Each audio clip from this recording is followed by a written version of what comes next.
Second amendment act, second amendment act 1952, ठीक है।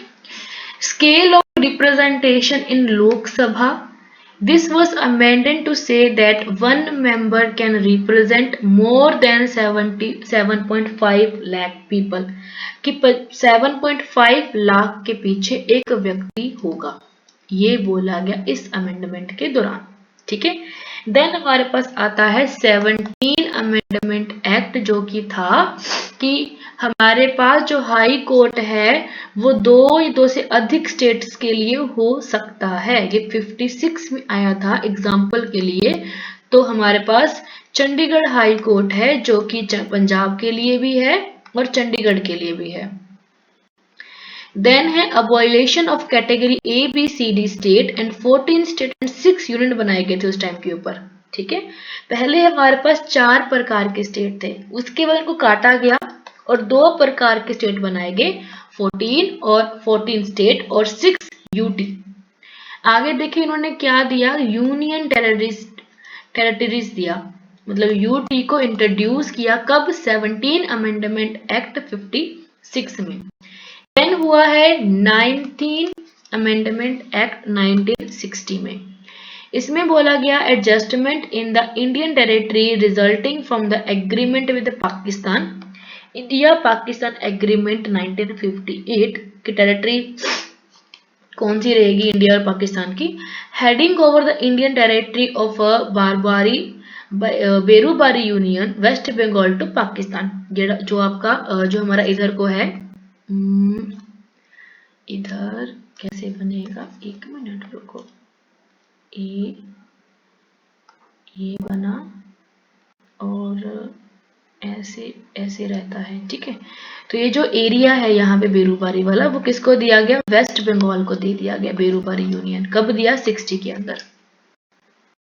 Then है 30 अमेंडमेंट एक्ट 1961, दादर नागर हवेली जो है वो ऐड किया गया यूटी के अंदर। देन है 12th अमेंडमेंट एक्ट 1962, इसमें गोवा दमन दीव बनाया गया यूटी के अंदर। अब देखो 13 अमेंडमेंट एक्ट 1962, इसके अंदर क्या दिया गया, नागालैंड को बनाया गया special state under article 371A। 370 में क्या था, पाकिस्तान जम्मू कश्मीर वाला इलाका, J&K वाला, उसको हटा दिया गया कब, 2019 में, ठीक है।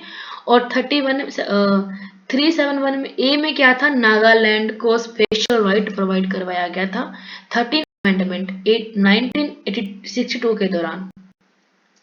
आगे देखो 14th अमेंडमेंट एक्ट 1962, पांडुचेरी जो है ये हमारे पास एक यूटी बनाया गया। The union territories of Himachal Pradesh बनाई गई, मणिपुर बनाई गई, त्रिपुरा बनाई गई, गोवा बनाई गई, दमन दीव बनाई गई और Pondicherry were provided with legislative assemblies and cabinet, ठीक है। हमारे पास 1 2 3 4 5 6 आई क्या, यूटी, और जो हमारा पांडुचेरी था इसको क्या दिया गया, legislative assemblies and cabinet power. आगे देखिए 19 amendment act 1966, the system of election tribunal were abolished and the high court were given the right to hear election petitions, ठीक है। इसमें क्या हुआ कि जो हमारे ट्रिब्यूनल हैं इलेक्शन के वो अबॉलिश किए गए और अब हाई कोर्ट जो है वो सुन सकेगा इलेक्शंस के जो पटिशंस हैं, जो हमारे पास कोई आता है कि यहाँ पे हेर फेर हुई है ना, और चीजें सप्लाई हुई हैं, लोगों ने वोटें खरीदी हैं, तो अगर ऐसी कोई अर्जी आती है तो उसको कौन सुनेगा, हमारा हाई कोर्ट। ये कब कहा गया, 19 अमेंडमेंट 1966 में। आगे देखो 21वां अमेंडमेंट एक्ट, इसमें सिंधी लैंग्वेज को ऐड किया गया हमारे 8th शेड्यूल के अंदर, इंपॉर्टेंट है। 24th amendment act 1971, president's consent made mandatory for constitutional amendment bill, राष्ट्रपति की सहमति जरूरी बना दी गई। अगर आप किसी भी संविधान में हेरफेर कर रहे हो तो आपको राष्ट्रपति के साइन लेने ही होंगे। ये कब कहा गया, 24 अमेंडमेंट एक्ट 1971 में।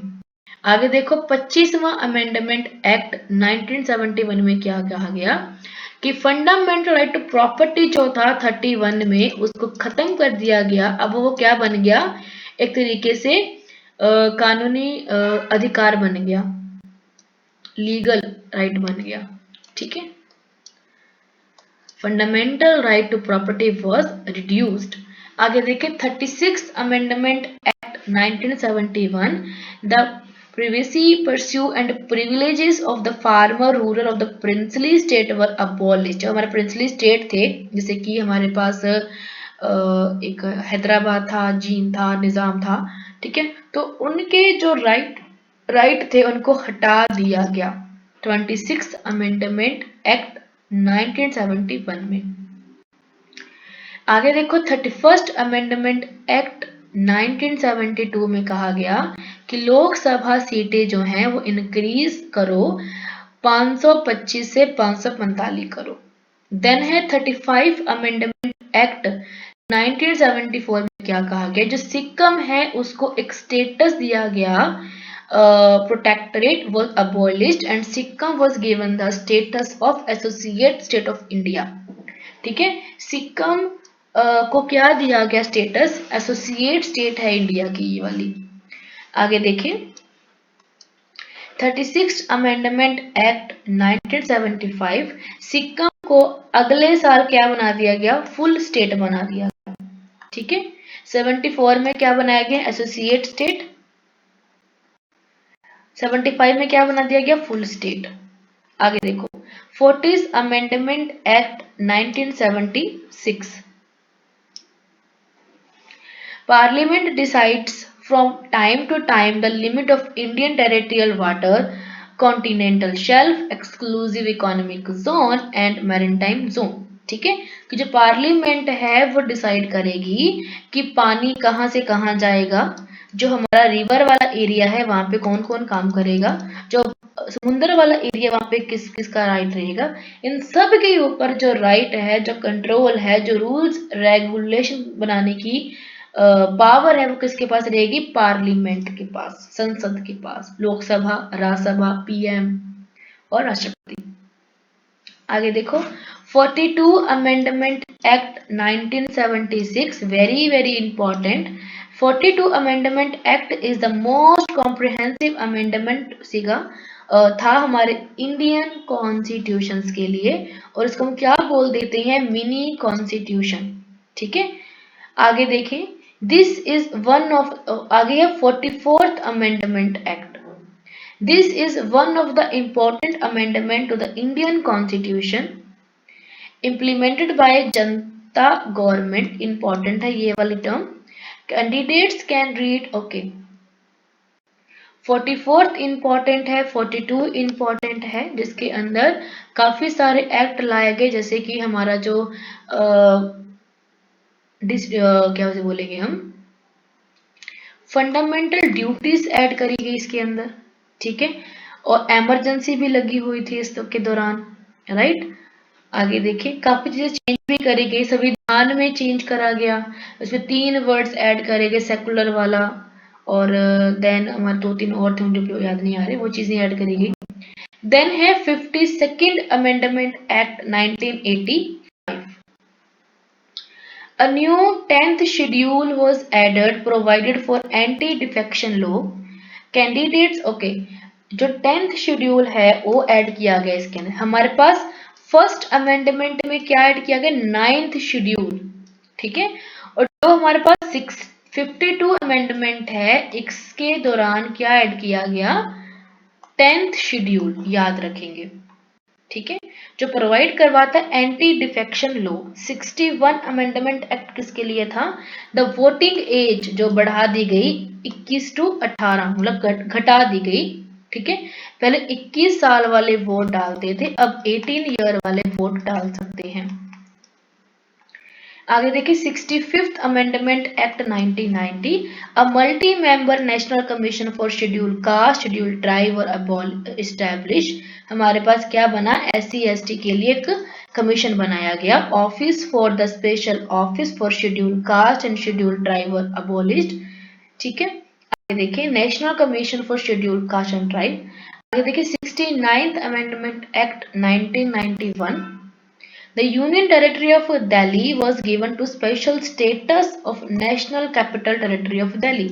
91 में क्या हुआ कि दिल्ली को एक स्पेशल कैटेगरी में रखा गया। This is what national capital territory of Delhi. 70-member legislative assembly and 7-member council of minister were established in India। कि 70 मेंबर दिया, 70 मेंबर की अपने पास लेजिस्लेटिव असेंबली होगी और 7 मेंबर का काउंसिल ऑफ मिनिस्टर हमारे पास रहेगा दिल्ली के अंदर। आगे देखिए 71st अमेंडमेंट एक्ट 1992 जिसके अंदर हमारे पास क्या ऐड किया गया, कोंकणी मणिपुरी नेपाली लैंग्वेज हमारे 8th शेड्यूल के अंदर। और total number of official language कितनी बन गई थी उस टाइम के ऊपर, 18 बन गई थी। अब कितनी है, 22 है। ठीक है। अब 73rd अमेंडमेंट एक्ट में क्या हुआ कि हमारे पास पंचायती राज इंस्टीट्यूशंस बनाए गए, डिसेंट्रलाइज करा गया हमारे इंडिया के एडमिनिस्ट्रेटिव को। इसमें पार्ट 9 और 11th शेड्यूल ऐड किया गया था पंचायती सिस्टम की पावर को दिखाने के लिए। आगे है 74th अमेंडमेंट एक्ट 1992 के अंदर हमारे पास अर्बन लोकल बॉडीज बनाए गए, म्यूनिसिपल कॉर्पोरेशन। ठीक है, इसमें हमारे पास पार्ट 9A जोड़ा गया और 12th शेड्यूल जोड़ा गया। देखो 9th आ गई, 10th आ गई, 11th में पंचायत है, 12 में कौन है, म्यूनिसिपल कॉर्पोरेशन है, 9th में क्या है, सोशल वेलफेयर के लिए है, 10th में हमारे पास एंटी डिफेक्शन लॉ के लिए है, 11th में पंचायतें हैं, 12 में कौन है, म्यूनिसिपल कॉर्पोरेशन है। आगे देखिए 86 amendment act 2002। This is very very important for you. This is also ठीक है, और दिस इज आल्सो, और this is also, this is also, this is, आपको मैं करूंगी एंड में ना कौन से इंपॉर्टेंट है उसको फिर मार्क कर लेना। आगे देखिए 86 अमेंडमेंट एक्ट 2002 जहां पे 6 to 14 ईयर के लिए राइट टू एजुकेशन दिया गया 2002। ठीक है, free and compulsory education. 51A में हमारे पास क्या है, हमारी ड्यूटी है, क्या है, it shall be duty of every citizen कि अपने बच्चे को वो एजुकेशन दिलवाएं जो कि 6 to 14 ईयर का है। ठीक है, आगे देखो 88th amendment act 2003। Service tax was provided under article 268A। Service tax जो लगता है किसी चीज का तो वो कहाँ आता है, 268A के अंदर आता है, वो इसमें एड ऑन किया गया। Service tax is levied by union and collected and controlled by the union and state. ठीक है, ये लगाया जाता है यूनियन के द्वारा, कलेक्ट एंड कंट्रोल किया जाता है यूनियन एंड स्टेट्स के द्वारा। ठीक है, आगे देखो 92 amendment act 2003। Bodo Dogri, very important, Bodo Dogri and Maithili Santhali were included in English 8th schedule. ठीक है, और उसके बाद हमारी लैंग्वेज कितनी हो गई, 22 हो गई 18 से। 95th amendment act 2009। Reservation for seat for schedule caste tribe and special representation for Anglo Indian in the Lok Sabha and state legislative assemblies has been extended for a period of 10 year. Example 2020। ठीक है, जो reservation है लोकसभा के लिए, लोकसभा राज्यसभा के लिए schedule tribe cast की, उसको एक्सटेंड किया गया 2020 तक। आर्टिकल 334 में है ये वाला, बट अब ये और एक्सटेंड हो चुका है। आगे देखिए 97 amendment act. Constitutional status given to cooperative societies. The right to form cooperative societies made a fundamental right. Article 19 में लिखा हुआ है कि हम कोऑपरेटिव सोसाइटीज बना सकते हैं, उसके लिए और चीजें इनहेंस करी गई इस अमेंडमेंट के दौरान। This is the 97th amendment act. A new directive principle of state policy was promotion of cooperative societies। Article 43B में ये लिखा हुआ है। ठीक है, हमारे DPSP में। A new part 199B बनाया गया। Added to constitution for cooperative societies, ये हम याद रखेंगे, दिस इज इम्पोर्टेंट। आगे है 100 अमेंडमेंट एक्ट 2015 में जो हुआ था, in carrying to forward the 1974 land boundary agreement between India and Bangladesh, exchange of some enclave area with Bangladesh is mention. इसमें क्या हुआ कि बांग्लादेश और इंडिया में जो एरिया थे उसका हेरफेर किया गया इसके दौरान। The province relating to the territories of four states Assam, West Bengal, Meghalaya in the first schedule of the Constitution of India has been amended। ठीक है, कि जो असम है, वेस्ट बंगाल है, मेघालय है, वो हमारे इंडिया में ही रहेगा, उधर नहीं जाएगा। आगे देखें, 101 अमेंडमेंट एक्ट 2016 जीएसटी आया था, गुड्स एंड सर्विसेज टैक्स। 102 में क्या आया 18 के अंदर, national commission of backward classes NCBC आया। ठीक है, याद रखेंगे। 103 अमेंडमेंट एक्ट 2019 में क्या आया, मैक्सिमम 10% का रिजर्वेशन इकोनॉमिकली वीकर सेक्शन के, this is very very important. ठीक है, आर्टिकल 15 में इसके बारे में लिखा रखा है। ठीक है, कि बैकवर्ड एजुकेशनली बैकवर्ड स्टूडेंट्स को हम आगे लेकर आने के लिए रिजर्वेशंस प्रोवाइड करवाएंगे। 104 amendment act 2020, the time limit for expiry of seat for scheduled caste and scheduled tribe in Lok Sabha and legislative has been increase from 70 years to 80 year। मतलब क्या है कि जो हमारी एक्सपायरी डेट होती है किसी बंदे की लोकसभा राज्यसभा के अंदर, लोकसभा के अंदर, वो 70 से 80 ईयर कर दी गई। ठीक है, किनकी, scheduled caste and scheduled tribe की। Seats reserved for Anglo Indian community in Lok Sabha legislative assemblies were removed. जो एंग्लो इंडियन कम्युनिटी जिसके 2 लोग हम सिलेक्ट करते थे अपनी संसद के अंदर, वो खत्म कर दिए गए। कब, 2020 के अंदर। 105 amendment act 2021, the power of state government to prepare list of socially and economically backward classes SCBC जो है उसको दोबारा से रिस्टोर करा गया। 106 अमेंडमेंट एक्ट 2023, इसमें वुमेन्स को 33% का रिजर्वेशन दिया गया। आगे देखें, list of major amendment of the constitution, ये अलग से हैं। ठीक है, ये मेन है, हम इतने कर लेते हैं और फिर नेक्स्ट क्लास जब लगेगी तो हम इसको देख लेंगे। बाकी सेम ही होंगे, कुछ इतने हैं नहीं, सारे सेम ही हैं। अगर डिटेल में होंगे मेरे ख्याल से, हाँ डिटेल में है, इसमें क्या क्या क्या रहा है, ये चीजें हैं।